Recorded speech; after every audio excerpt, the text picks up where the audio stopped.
Hey everybody, I'm Michael Ogden with CU Times, and this is Pro Pulse, your weekly check-in with the CU Times newsroom, what we've published, what we're working on, what we're thinking about, and things maybe you should be paying attention to as well as our pro members here. There's a lot going on this week as we finish up August. But first, I want to start by talking about a merger announcement that I'm sure you all have seen, but I want to give you some context here about what's going on. Right here. This is it. Did I share? Yeah, okay, good. I'm doing a good job here. I gotta stop overthinking this. Okay, here's the deal. America First Federal Credit Union announced the plans to acquire Greater Nevada. $26 billion America First, 1.7 billion Greater Nevada. Now, when announcements like these come out, and they come out often, it's easy to copy and paste the news release and put a headline on it, call it a day. And frankly, we see a lot of our competitors do that every day. But that is not what we do, and that is not what Jim Duplessis did. And Jim wanted to answer the question we think our readers really care about.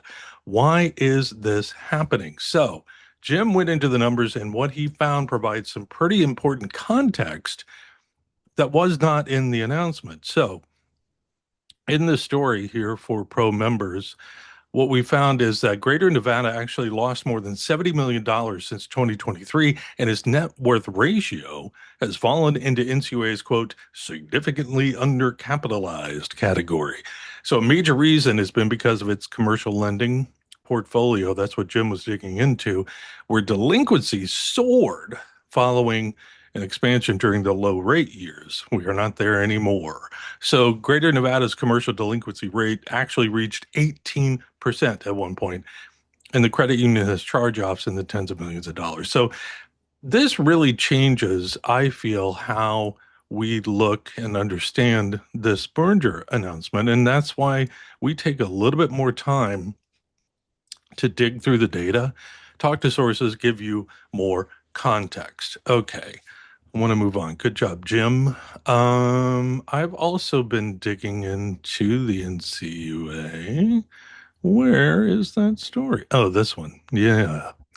All right.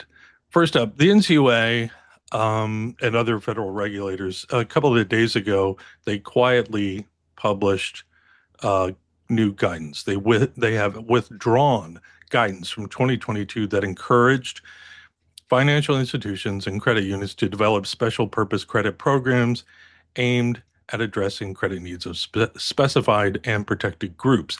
Now, this is part of the ongoing federal shift away from DEI initiatives. And importantly, it doesn't eliminate all special purpose credit programs, but it does remove guidance and regulatory assurances that credit unions may have relied upon. So, if your credit union has been involved in one of these programs, it's definitely something to pay attention to. Oh, one other thing I wanted to show you that I worked on last week, late last week.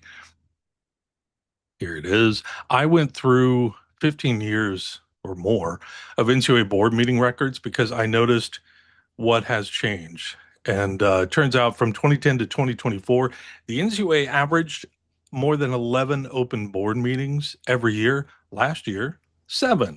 So far in 2026, 3. 1, 2, 3. No, okay. So I did this before John Cruz was sworn in, which happened Monday. But he is inheriting a much smaller, reorganized NCUA with a lot of acting leaders in an agency where one of the most visible forms of governance, I should say, is becoming increasingly rare. And it's another story we're going to continue to watch. It's really bugged me that they have not held many public gatherings in like a year.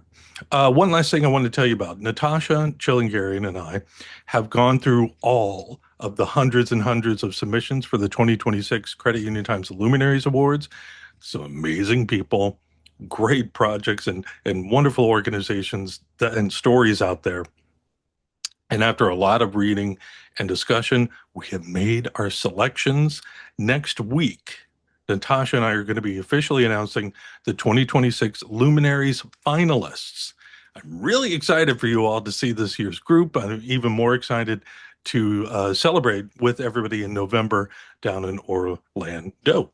Okay, you may have noticed Peter Strozniak's been off this week.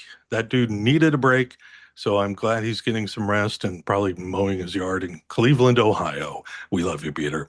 And I believe Natasha's gone next week. Yep, visiting her family, spending time with her dog, Deanie. Hey, Deanie.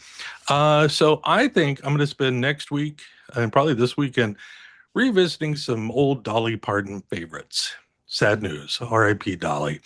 Hey, as always, thank you so much. We appreciate you supporting CU Times, our reporters, and the work we're doing for you all and for this industry we really, really care about. Okay, I got to get going. Apparently, there's another meeting happening in 7 minutes. Oh my God. Hey, everybody. Thanks for watching. I will see you next week. Until then, take care of each other.